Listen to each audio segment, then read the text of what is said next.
So one question, Tim, what is the 49ers' biggest problem right now? Well, believe me, Ronnie Bell was a problem, no question. But I really think the big aching question that I think Kyle Shanahan really has to think about and is probably bugging him more than anything is the defense. Is the defense put together? Is the defense sound? Is Nick Sorensen up for this job? We don't know. Kyle Shanahan offered the defense coordinator job to Bill Belichick and Jeff Ulbrich. We know that, and maybe others.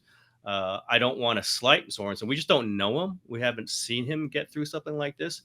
Robert Saleh, we saw get through it in the first couple of years. Like, I was writing columns. Should this guy gonna get fired? And he survived it. Kyle stuck with him. Is Brandon Staley going to come? Has he been involved with this? Is he part of the issues? Part of the adjustment problems? Is Nick Sorensen going to take control of this? They're getting beat on the back end. That is not something that should happen to them. We know they're more talented in the secondary. I think every eyeballing of them is they're more talented in the secondary maybe than they've been since 2019, right in there somewhere. They should not be getting thrown over the top of without Cooper Kupp, without Puka Nacua. These are guys that we don't. Marcus Robinson, Tutu Atwell or roasted them yesterday. I just think between the lines, Bosa is always someone you listen to, and he didn't sound like he felt that they were all the way knitted together. The pass rush is not getting there constantly. Is that Leonard Floyd? Is that Nick Sorensen not dialing it up? We'd heard that they kind of wanted to make some adjustments. That's why you bring Brandon Staley in. Then they get to campus. Oh, we wanted exactly like it was with D'Amico. That's what we want. Nick's going to be exactly like what we had with D'Amico. I think, as you say, the existential question, knowing that McCaffrey will be back at some point, Debo will be back. Is the defense going to hold teams under 17? And I think that is if Nick Sorensen can figure it out. When you see repeated things over and over again, you flash back to Steve Wilkes last year, and you think, might it even be a little worse? I'm not optimistic that we're going to see Christian McCaffrey back when he's eligible to be back. I haven't been. You were on since that the one. beginning. You've been on that one, guy. You've been on that guy. You absolutely been on that. And now he's off to Germany. But you know what? They can win the division without. I don't know if they can win a Super Bowl without Christian McCaffrey. They can win the division without Christian McCaffrey. I'm with you. What's been alarming to me, and you're right about Bosa and even Fred Warner. They were not afraid to acknowledge that this defense had problems last year and not point the finger at Steve Wilkes, but make it clear that there were some structural issues to it. I watch this team right now and worry, are they fast enough? I mean, Puka Nacua and Cooper Kupp are not the fast guys. So the less talented than them, fast guys on the Rams were the problem. The big arm quarterback with a fast receiver is a problem for them. And while I have bought into the talent of this secondary, Tim, Isaac Yiadom is clearly 2 weeks in a row a target. Yep. On this. Now, in his defense, if you've got the other two corners that they have, then you will be the target. But he is getting targeted successfully by the other teams, and I don't know if they have complementary safeties.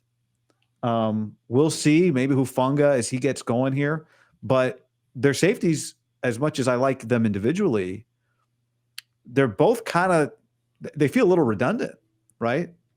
As run plugging hitters. And Nick Bosa, widely regarded, correctly so, as one of the best pass rushers in the NFL. Why does he get home less than the other guys in his class? I don't know. When this team has been a championship contender, they've had wipeout defenses, and this is far from a wipeout defense right now. Just want to tell you this video is brought to you by Prize Picks, where right now you use the code GUY and you can get $50 in your account instantly. All you do is you use the link down in the description. You go to prizepicks.com or you download the app. You use the code GUY. You make a $5 lineup. You put $5 in, you make a lineup.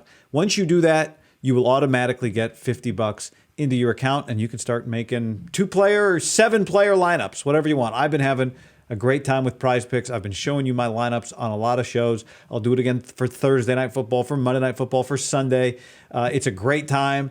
Just 2 players, up to 7 players for a lineup. And right now, you get a freebie. Caleb Williams, just for this month, more or less half a passing yard. So you just plug that one in, make one more pick if you want, or a couple more, and away you go. I love Prize Picks because it takes 20 seconds, 30 seconds, 60 seconds to make a lineup really fun. Makes watching the games more fun. Prize Picks, code GUY. All right, back to Tim. They need a top 5 defense. I just think this is built on having a top 5 defense. Just think about this. I think they need to beat the Seahawks in that Thursday night game in 2 or 3 weeks to win the division. I just think, Seahawks are out on this fast. You lose that game, you're so far behind the Seahawks, you might not be able to catch them. You're not scoring 35 in Seattle on a Thursday night. You need to hold them to 17. You must hold them to 17. You can be better. They can score 30 in most games. At Seattle, they're not going to score 30, usually. The pass rush has to get there. You can't protect 3 cornerbacks, right? I just think they look vulnerable, and that defense looking vulnerable changes the dynamics.